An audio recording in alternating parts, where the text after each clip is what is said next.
Alright, so today we're going to still be talking about measurement, and today we're talking about mass. So we've talked a little bit about volume, and that is how you find how much liquid goes in a container.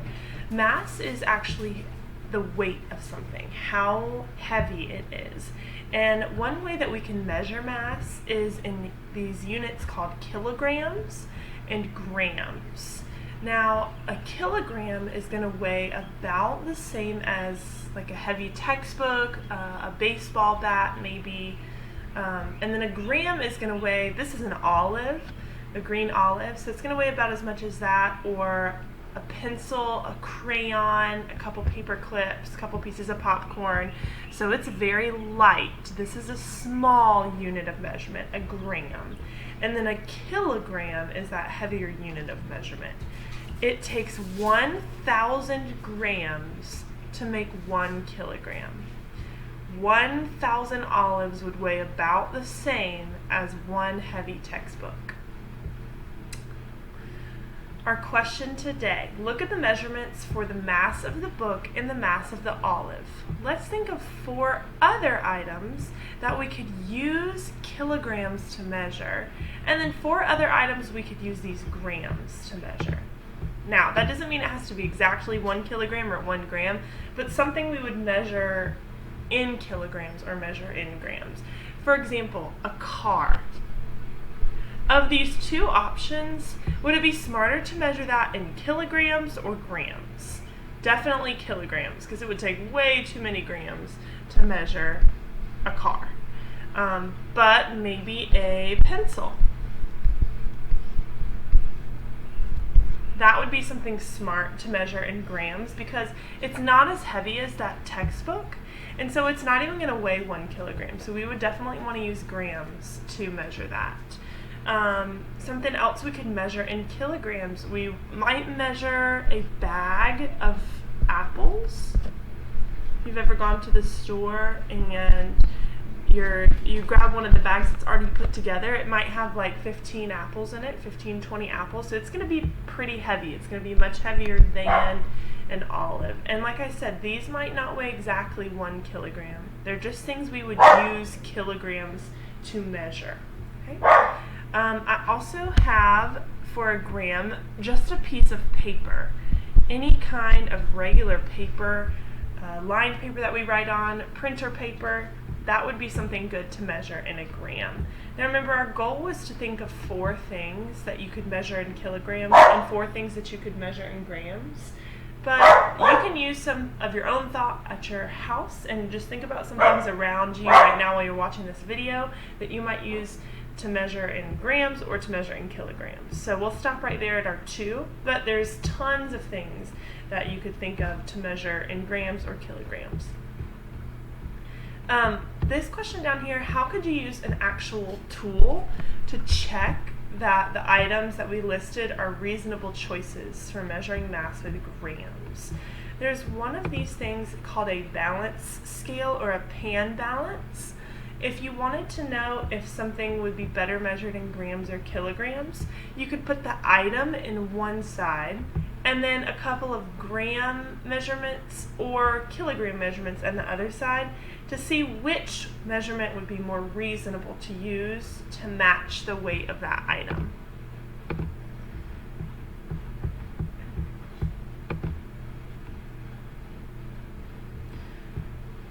Stephen and Marissa estimated the mass of an apple. Stephen's estimate is 250 grams. Marissa's estimate is 2 kilograms. Which is the better estimate of the mass of an apple?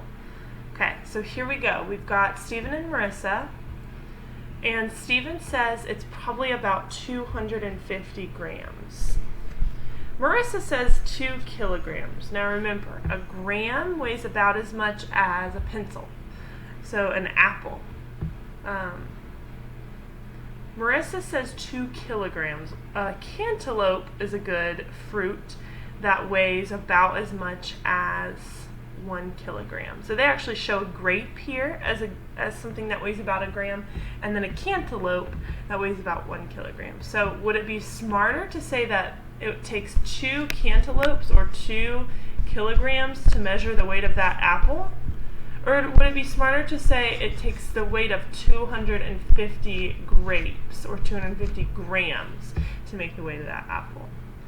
Well, it's definitely not even the weight of one cantaloupe, so it definitely can't weigh 2 kilograms. So a better estimate here is going to be that 250 grams, or the weight of 250 grapes. They're letting us know here that 1,000 grams equals 1 kilogram, and that's something we kind of looked at on the last page too. That's going to come important over here in this step too. If we were to use a pan balance, just like that one we looked at earlier, to find the mass of the apple, we could see about how close Stephen's estimate was. And remember, his estimate was 250 grams.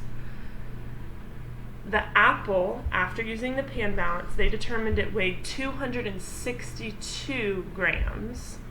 And 250 is pretty close to 260, so his estimate is reasonable. 250 grams is a much better estimate than 2 kilograms, so we were right on our estimate. Now Zoe down here, Zoe says 2 apples would have a mass greater than 1 kilogram. Well, how much did we just learn that an apple weighed? About 262 grams. So if we had 2 of those same apples, Zoe says that together would weigh more than 1 kilogram. So our first step is going to be, hey, we got to add up how many grams do we have? 524. So Zoe says those 2 apples together are going to weigh more than 1 kilogram. But we just learned up here it takes how many grams to make 1 kilogram? 1,000. And 524 is less than 1,000. So she is wrong. 2 apples do not have a mass greater than 1 kilogram because 1 kilogram is 1,000 grams.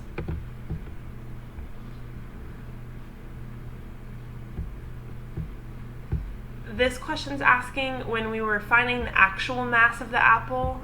The reason that we did that is to see if Stephen's estimate of 250 was a good estimate.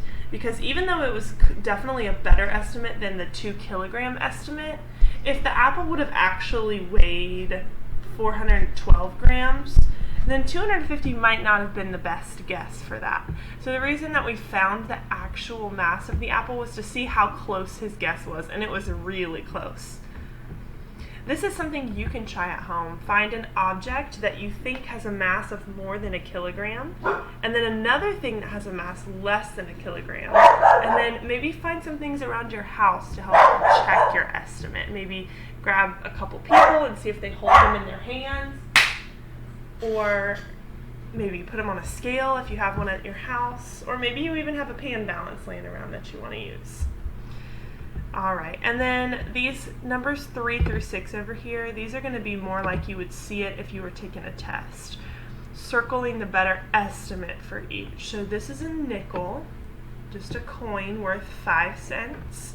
Would it be better to measure that nickel as 5 grams, or about the weight of 5 paper clips?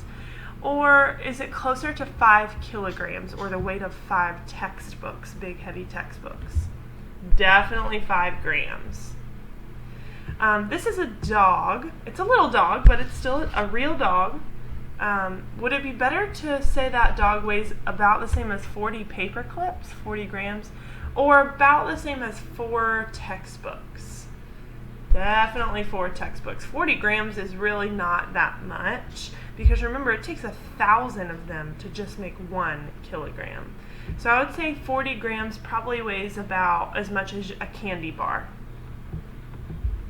Sunglasses. Would we say that's about 16 grams, about the weight of 16 paper clips, or 1 kilogram, the weight of a heavy textbook? Well, that would hurt your face. 16 grams it is, about 16 paper clips. And then an envelope, something you're going to mail a card or a letter in. Would that weigh about 1 gram or 70 grams? Now remember, 70 grams would be about the weight of maybe a candy bar and a half of a candy bar. So a closer estimate here is going to be 1 gram. It only weighs about the same as a paper clip when it's just an envelope and it's empty. 70 grams is going to be like a little bit more than a candy bar, and it definitely doesn't weigh the same as that. So that is it for today for measuring with grams and kilograms. If you want to come down here, I'll pause it down here for a second so that you can pause your video and you can actually practice telling the difference between these down here.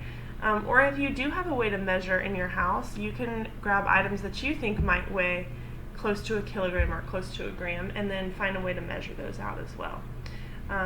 You can also practice this online. I'm sure there's places you can look online to measure the difference between a kilogram and a gram. But just remember that grams are about the weight of a paperclip, kilograms about the weight of a textbook. Those are good base guidelines for you to use.